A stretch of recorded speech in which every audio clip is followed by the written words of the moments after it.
Hi students, welcome to the lecture. Today we are dealing with inflation and its different types. Hope all of you are going good. Without much delay, let's move on to the topic. Inflation. Inflation means a sustained increase in the general price level. That is, inflation എന്ന് പറഞ്ഞിട്ടുണ്ടെങ്കിൽ നമ്മൾ mainly categorize ചെയ്തിരിക്കുന്നത് price ലെവലിന്റെ increase ആണ് inflation എന്ന് പറഞ്ഞിരിക്കുന്നത്. പ്രധാനമായിട്ടും ഇൻഫ്ലേഷനെ രണ്ട് രീതിയിലാണ് പറയുക. ഡിമാൻഡ് പുൾ ഇൻഫ്ലേഷനും കോസ്റ്റ് പുഷ് ഇൻഫ്ലേഷനും. Demand pull inflation occurs when the economy grows quickly and starts to overheat. That is, aggregate demand will be increasing faster than aggregate supply. Aggregate demand aggregate സപ്ലൈനേക്കാളും കൂടുന്ന ഒരു കേസിലാണ് demand pull inflation create ആവുന്നത്. ആ പേരിൽ തന്നെ നമുക്ക് മനസ്സിലാക്കാൻ സാധിക്കും. ഡിമാൻഡ് ആണ് ഇൻഫ്ലേഷന് കാരണം. ഡിമാൻഡ് കൂടുന്ന സപ്ലൈനേക്കാളും അതാണ് ഇക്കോണമിയുടെ ഗ്രോത്ത് കൂടുതലാണ് അല്ലെങ്കിൽ വളരെ ക്വിക്കായിട്ടാണ് നടക്കുന്നത് എങ്കിൽ ഡിമാൻഡ് പുൾ ഇൻഫ്ലേഷൻ ആണ് അവിടെ ഉണ്ടാവുന്നത്. പിന്നെ വരുന്നതാണ് cost push inflation. This occurs when there is a rise in the price of raw materials. ഇവിടെ നമുക്ക് കോസ്റ്റ് പുഷ് ഇൻഫ്ലേഷൻ എന്നാണ് പറയുന്നത്. ദാറ്റ് ഈസ് കോസ്റ്റ് ആണ് ഇൻഫ്ലേഷന് കാരണം. Here price rise of raw materials, then tax increasing. Tax increase ചെയ്യുന്നതൊക്കെ എന്താണ് ഇൻഫ്ലേഷന് കാരണമാകുകയാണ് ഇവിടെ. Okay, I hope you are clear. Let's move on.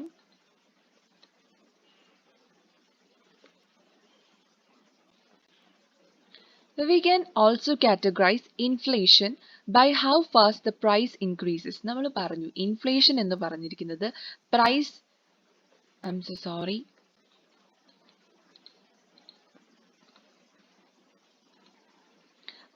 Rice അനുസരിച്ചാണ് ഇൻഫ്ലേഷൻ എന്നുള്ളത് നമ്മൾ കണ്ടിരുന്നു അല്ലേ.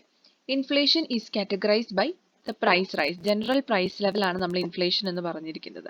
അങ്ങനെ ഈ പ്രൈസ് ഇൻക്രീസിന്റെ ബേസിസിൽ ഇൻഫ്ലേഷനെ കാറ്റഗറൈസ് ചെയ്തിരിക്കുന്നതാണ് disinflation, creeping inflation, walking or moderate inflation and running inflation. നമ്മൾ ഈ ഓരോ ഇൻഫ്ലേഷനെ കുറിച്ചും ഡീറ്റെയിൽ ആയിട്ട് കമ്മിങ് സ്ലൈഡ്സിൽ പഠിക്കുന്നുണ്ട്. ഇതിലിപ്പം ഒരു ജിസ്റ്റ് എന്ന് പറയാൻ ഡിസ്ഇൻഫ്ലേഷൻ എന്ന് പറഞ്ഞിട്ടുണ്ടെങ്കിൽ ഇൻഫ്ലേഷന്റെ റേറ്റ് താഴ്ന്നു പോകുന്നതിനാണ് ഡിസ്ഇൻഫ്ലേഷൻ എന്ന് പറയുക.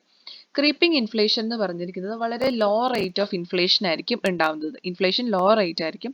ദാറ്റ് ഈസ് കൺസിസ്റ്റന്റ്ലി ക്രീപ്പിംഗ്, പതിയെ പതിയെ ഉയർന്നു വരുന്നു, പക്ഷെ വളരെ സ്ലോ റേറ്റ് ആണ് inflation. It's up to 3 to 5% എന്നാണ് നമ്മൾ ക്രീപ്പിംഗ് ഇൻഫ്ലേഷനെ പറയുന്നത്. പിന്നെ വരുന്നതാണ് വാക്കിംഗ് ഓർ മോഡറേറ്റ് ഇൻഫ്ലേഷൻ. ഇവിടെ നമ്മൾ ജനറലി 5 to 10% ഇൻഫ്ലേഷന്റെ റേറ്റ് ഇൻക്രീസ് ചെയ്യുന്നതാണ് വാക്കിംഗ് ഓർ മോഡറേറ്റ് ഇൻഫ്ലേഷൻ എന്ന് പറയുന്നു. ഇവിടെ ഫോർ യുവർ അണ്ടർസ്റ്റാൻഡിങ് 2 to 10%, ഇവിടെ 3 to 5 ആണ്.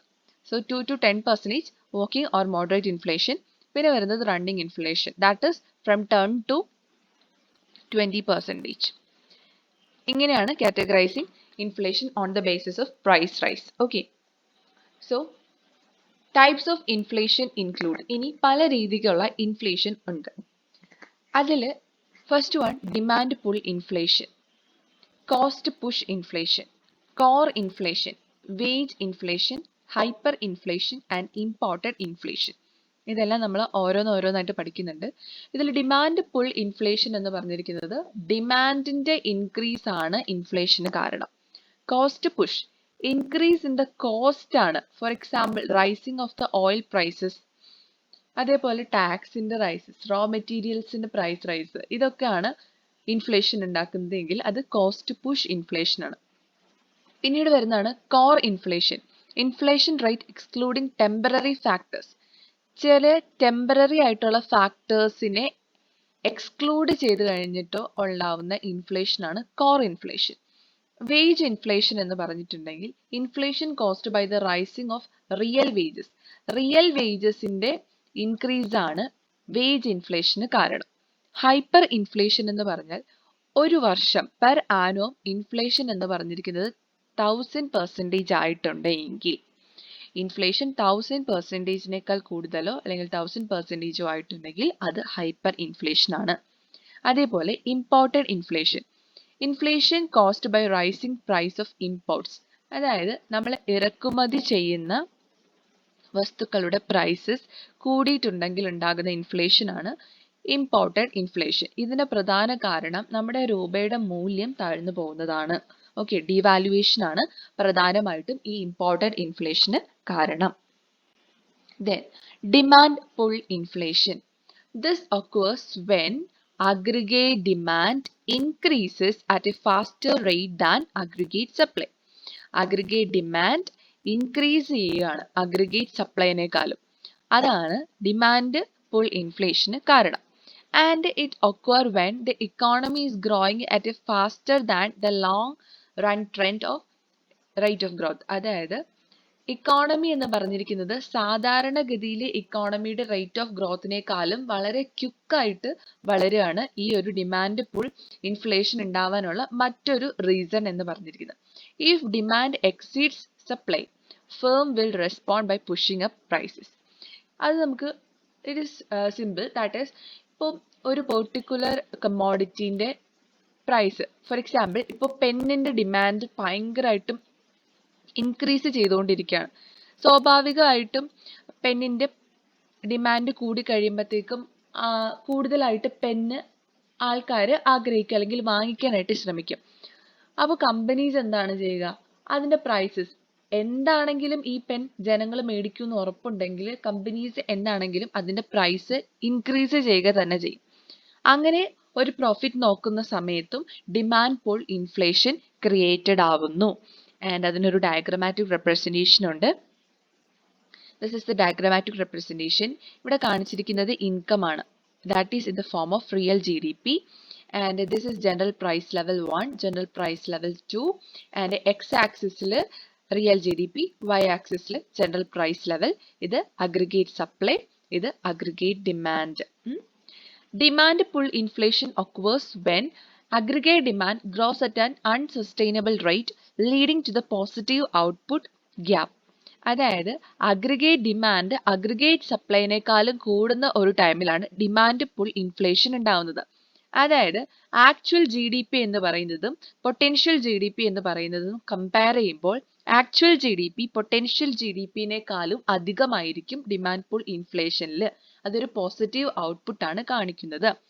ഒരുപാട് ഡിമാൻഡ് അല്ലെങ്കിൽ എക്സസ് ആയിട്ടുള്ള ഡിമാൻഡ് ഉണ്ടെങ്കിൽ പ്രൊഡ്യൂസേഴ്സ് അവരുടെ പ്രൊഡക്റ്റിന് പ്രൈസസ് കൂട്ടാനായിട്ട് ശ്രമിക്കും.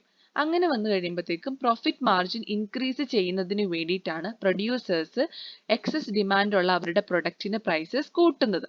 Demand pull inflation is most likely when there is full employment of resources when aggregate supply is inelastic. Aggregate supply inelastic ആണ്, ഫുൾ എംപ്ലോയ്മെന്റ് ഓഫ് റിസോഴ്സസ് അല്ലെങ്കിൽ റിസോഴ്സസ് അതിന്റെ മാക്സിമത്തിൽ യൂട്ടിലൈസ് ചെയ്യുന്നൊക്കെ ഉണ്ടെങ്കിലാണ് ഡിമാൻഡ് പുൾ ഇൻഫ്ലേഷൻ ക്രിയേറ്റഡ് ആവുന്നത്. ഇവിടെ നോക്ക്, ഈ Y1 എന്ന പ്രൈസിൽ അഗ്രിഗേറ്റ് ഡിമാൻഡ് ഇതായിരുന്നു, അതേപോലെ തന്നെ അഗ്രിഗേറ്റ് സപ്ലൈ ഇവിടെയാണ്. ദെൻ ഈ ഒരു പെർട്ടിക്കുലർ ഗുഡിന് ഡിമാൻഡ് ഇൻക്രീസ് ചെയ്തു, അഗ്രിഗേറ്റ് ഡിമാൻഡ് D2ലേക്ക് മാറുകയാണ്. സോ സ്വാഭാവികമായിട്ടും പ്രൈസസ് എന്ന് പറഞ്ഞിരിക്കുന്നത് പ്രോഫിറ്റ് മാർജിൻ നോക്കുന്ന കമ്പനീസ് അല്ലെങ്കിൽ പ്രൊഡ്യൂസേഴ്സ് ഇൻക്രീസ് ചെയ്യും. പക്ഷേ സപ്ലൈ അത്ര കണ്ട് ഇൻക്രീസ്ഡ് ആവില്ല. ഓക്കെ, അഗ്രിഗേറ്റ് ഡിമാൻഡ് സപ്ലൈനേക്കാളും കൂടുതലാകും ഈ ഒരു സിറ്റുവേഷനിൽ. അങ്ങനെയാണ് ഡിമാൻഡ് പുൾ ഇൻഫ്ലേഷൻ ക്രിയേറ്റഡ് ആവുന്നത്. I hope you are clear. If you have any doubts or clarifications regarding the topic, kindly inform me in the comment section so that I can clarify your doubts in a great detail. Okay, ഈ demand pull inflation complete ആവുന്നതോടെ നമ്മുടെ 10 minute കഴിയാറായി. So I think I will not be getting more time to explain cost push inflation. So I will be continuing it in the next section. Okay, until that, thank you so much and God bless.